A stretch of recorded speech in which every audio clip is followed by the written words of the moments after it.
क्या किसी भी देश के लिए एयरफोर्स के मायने सिर्फ और सिर्फ फाइटर एयरक्राफ्ट या फिर अटैक हेलीकॉप्टर्स हैं?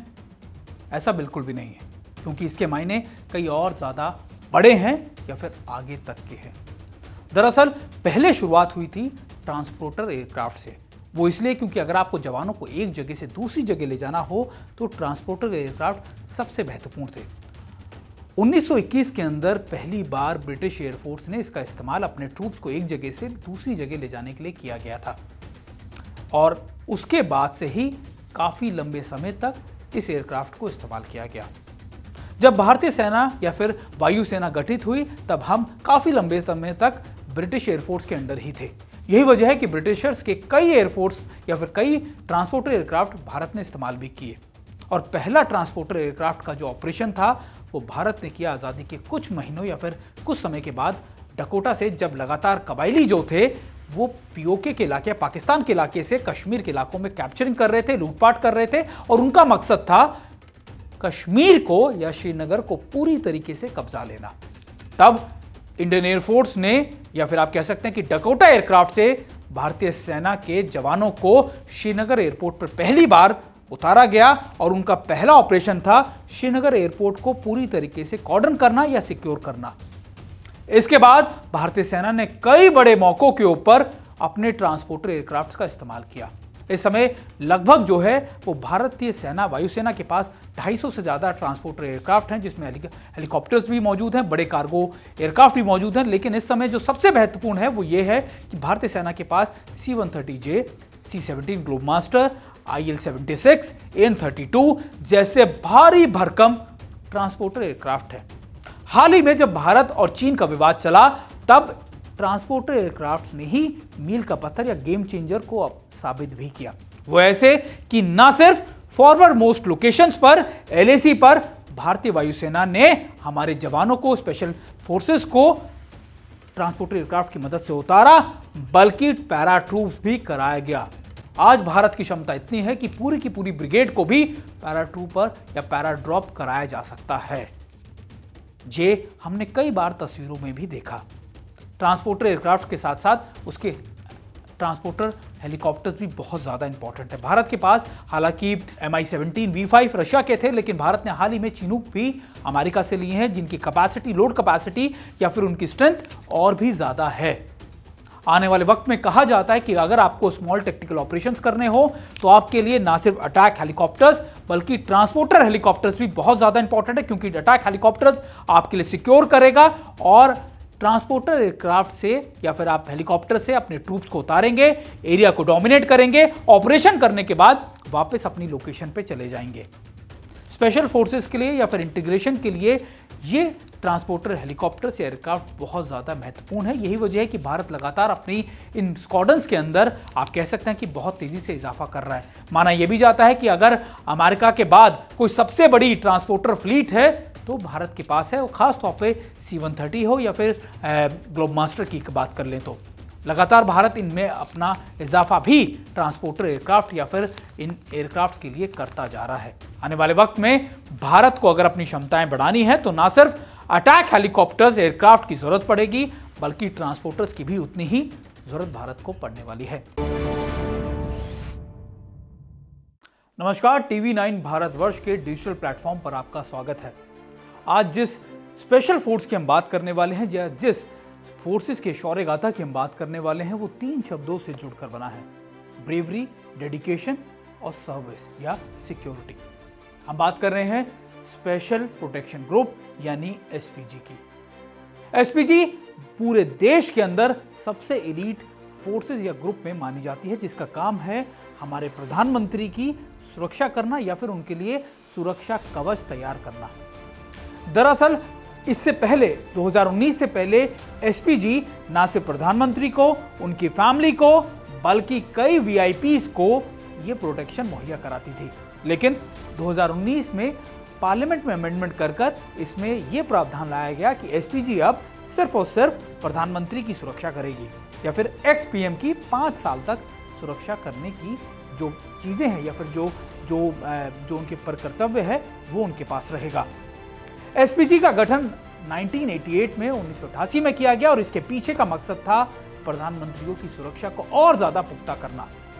दरअसल 1980s के अंदर जो प्रधानमंत्री की सुरक्षा की जिम्मेदारी एसटीएफ के पास हुआ करती थी, जो आईबी के अंदर यानी इंटेलिजेंस ब्यूरो के अंदर आता था, लेकिन और आईबी के अलावा उसमें आती थी पुलिस, चाहे वो दिल्ली पुलिस हो या दूसरी पुलिसेस हो।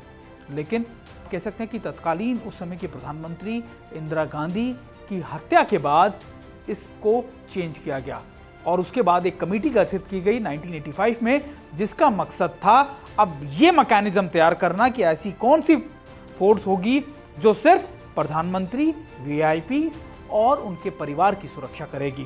तो फिर गठन हुआ 1988 में एसपीजी का। एसपीजी बेहतरीन फोर्सेस में जानी जाती है, जिसमें आईएएस आईपीएस ऑफिसर्स होते हैं, जिसके अंदर पैरामिलिट्री फोर्सेस से जवानों को लिया जाता है या फिर कमांडोज को लिया जाता है, और इनका मकसद और सर पूरे दिन या फिर आप कह सकते हैं कि 24 घंटे प्रधानमंत्री या उनके परिवार के लोगों के साथ रहना होता है या फिर उनको सिक्योर करना होता है, ना सिर्फ भारत में, देश में, बल्कि दुनिया के किसी भी कोने में।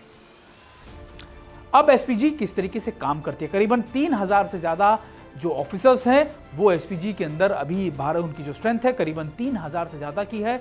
और इंपॉर्टेंट ये है कि वो हमेशा से ब्लैक सूट में या फिर आप कह सकते हैं कि व्हाइट शर्ट ब्लैक सूट में आपको नजर आएंगे। उनकी स्पेशल गियरिंग होती है जिसमें वो ब्लैक जो गॉगल्स होते हैं वो लगाते हैं, और इसके अलावा इनके पास नाइट डिवीजन गॉगल्स भी होते हैं। हमेशा इनके कानों में आपको इनक्रिप्टेड एयर प्लग्स नजर आएंगे जिनसे वो लगातार बातचीत करते रहते हैं, कम्युनिकेट करते रहते हैं।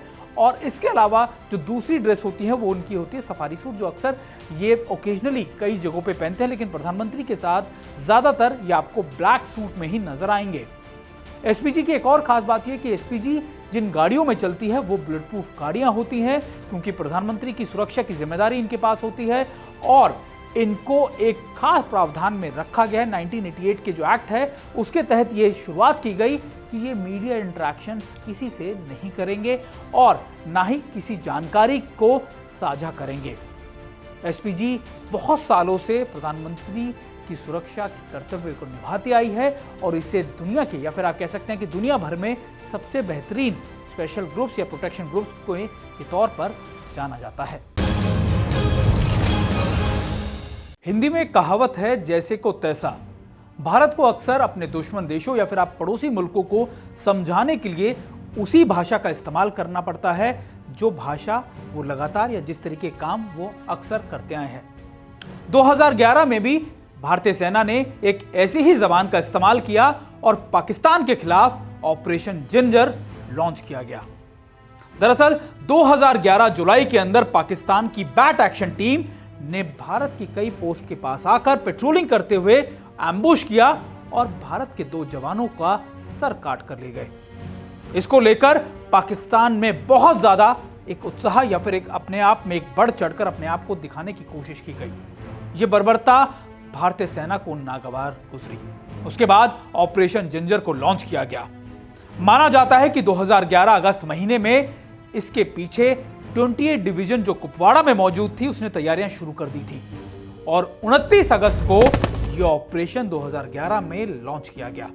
करीबन 25 से 30 पैरा एसएफ सोल्जर्स की स्पेशल फोर्सेस की टीम को रवाना किया गया। केल इलाके में, नीलम वैली के पार केल इलाके में इनको भेजा गया। 3 अलग अलग जगहों के ऊपर करीबन रात को 29 तारीख को रात को 10 से 11 बजे ये team Pakistan line of control को क्रॉस करते हुए पीओके के अंदर पहुंची। वहां पर इन्होंने माइंस लगाकर पाकिस्तान की 3 पोस्टों पर एम्बुश कर दिए। अब हमारे स्पेशल फोर्सेस की टीम लगातार इंतजार कर रही थी कि कब पाकिस्तान के जवान अब पेट्रोलिंग के लिए आए, उसी समय पर जिस समय पर उन्होंने हमारे साथ एम्बुश किया था। हुआ कुछ ऐसा ही। करीबन सुबह 3 या 4 बजे पाकिस्तान की पेट्रोलिंग टीम करीबन इसी तरीके से पेट्रोलिंग करने के लिए आई। माइंस पर पैर पड़ते ही पाकिस्तान ये समझ गया कि अब भारतीय सेना ने अपना कोई बड़ा ऑपरेशन लॉन्च कर दिया है। करीबन रिकॉर्ड बताते हैं कि मीडिया रिपोर्ट्स में बात साफ हुई कि ऑपरेशन जिंजर में पाकिस्तान के 13 जवान मारे गए और पाकिस्तान को उसी तरीके का जवाब देते हुए भारत ने पाकिस्तान के 3 जवानों के सर काटे। हालांकि इसको लेकर कई जवाब या फिर कई सवाल भी खड़े हुए, क्योंकि पाकिस्तान के जवानों के सिर भारतीय सेना नहीं ला पाई क्योंकि वहां पे माइन ब्लास्ट हुआ था। लेकिन पाकिस्तान की अंदरूनी रिपोर्ट्स भी बताती हैं कि ऑपरेशन जिंजर पाकिस्तान के मुंह पर एक बड़ा तमाचा था। हालांकि सर्जिकल स्ट्राइक की बात की जाती है हमेशा 2016 में या फिर उसके बाद की, लेकिन भारत ने पाकिस्तान के खिलाफ कई ऐसे बड़े ऑपरेशन किए हैं जो पाकिस्तान को हमेशा याद भी रहेंगे और इतिहास के पन्नों में पाकिस्तान उनको हमेशा याद भी रखता है। ऑपरेशन जिंजर उन्हीं में से एक था। देखते रहिए TV9 भारतवर्ष। हम आपको इसी तरीके से नई शौर्य गाथाओं के बारे में या फिर उन कहानियों के बारे में बताते रहेंगे जो आज भी इतिहास के पन्नों में भारतीय सेना की दर्ज हैं।